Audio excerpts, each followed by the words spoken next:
পাখিরা যে বাসা বানায় সেটা কেউ যদি ভাবে শুধু ডিম পাড়ার জায়গা বা ছোট একটা আশ্রয়, তাহলে সে ভুল ভাবছে। কারণ এই ছোট ছোট পাখিরা যেভাবে বাসা তৈরি করে সেটা দেখে অনেক সময় মনে হয় মানুষের এত উন্নত প্রযুক্তি, এত দক্ষ ইঞ্জিনিয়ারিং সবকিছু ছাপিয়ে প্রকৃতি আপনিই সব বড় কারিগর। যে বুদ্ধি, নিখুঁততা আর কৌশল দিয়ে পাখিরা বাসা বানায় সেটা দেখে মানুষই অবাক হয়ে যায়। সবচেয়ে আগে আসে বুনো শালিক বা বয়ার বার্ড। পৃথিবীর সবচেয়ে চমকপ্রদ বাসাগুলোর মধ্যে এদের বাসা পড়ে। এরা এমনভাবে গোল ছাতার মতো বাসা বানায় যা দেখে মনে হয় কেউ দড়ি বা তার দিয়ে বুনে বানিয়েছে। শক্ত ঘাস আর পাতার ফাইবার দিয়ে এত নিখুঁতভাবে বুনে যে বাসার ভেতর বৃষ্টি, বাতাস বা অন্য কোনো কিছু ঢুকতে পারে না। পুরো বাসা এমনভাবে গাছের ডালে ঝুলে থাকে যে দেখে মনে হয় যেন কোনো শিল্পকর্ম ঝুলছে। এরপর আসে বাল্টিমোর ওরিওল পাখি।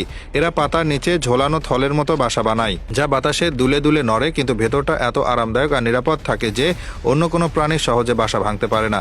এই বাসা শুধু দেখতেই সুন্দর না, বরং খুব বুদ্ধিমত্তার সঙ্গে তৈরি। তারপর আছে উইভার বার্ড। এরা গাছের ছাল বা ফাইবার দিয়ে দড়ির মতো শক্ত করে বাসা বানায়। এত নিখুঁতভাবে বনে যে এই বাসা অনেক সময় কয়েক বছর পর্যন্ত অটুট থাকে। শুধু টেকসই না, দেখতে এত সুন্দর হয় যে কেউ তাকিয়ে থাকতে বাধ্য। এরপর আসে অস্ট্রেলিয়ার স্যাটিন বাওয়ার বার্ড। এরা শুধু বাসা বানায় না, বাসা সাজানোর জন্য নীল রঙের ফুল, পাতা, এমনকি মানুষের ফেলে দেওয়া প্লাস্টিকের ঢাকনা বা বোতলের টুকরাও এনে রাখে। বাসা সাজানোর মধ্যে একটা প্রতিযোগিতা চলে যাতে নারী পাখিরা আকৃষ্ট হয়। পুরো ব্যাপারটা শুনলে অবাক লাগে। এরপর আছে আফ্রিকার সোশ্যাল উইভার পাখি। এরা দল বেঁধে বিশাল এক বাসা বানায় যা দেখতে কোনো বড় ঘর বা কমিউনিটি সেন্টারের মতো। একটা বড় গাছের উপর শত শত পাখি মিলে এই বাসা তৈরি করে যাতে সবাই একসাথে থাকতে পারে। এমন দলগত কাজ খুব কম পাখির মধ্যে দেখা যায়। এরপর আছে পৃথিবীর সবচেয়ে ছোট আর সবচেয়ে সুন্দর বাসার পাখির মালিক হামিংবার্ড।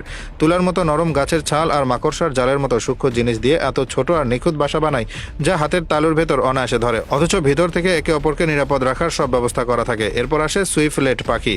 এরা নিজের থুতু দিয়ে এই বাসা বানায়। অবাক করা হলেও সত্যি, এই বাসা এত শক্ত আর হালকা হয় যে এটা দিয়ে চীনের বিখ্যাত বার্ডস নেস্ট স্যুপ পর্যন্ত তৈরি করা হয়। অনেক দামি আর দুর্লভ এই বাসা। এরপর আছে কিংফিশার পাখি। এরা নদীর ধারের মাটিতে সুড়ঙ্গ খুঁড়ে বাসা বানায়।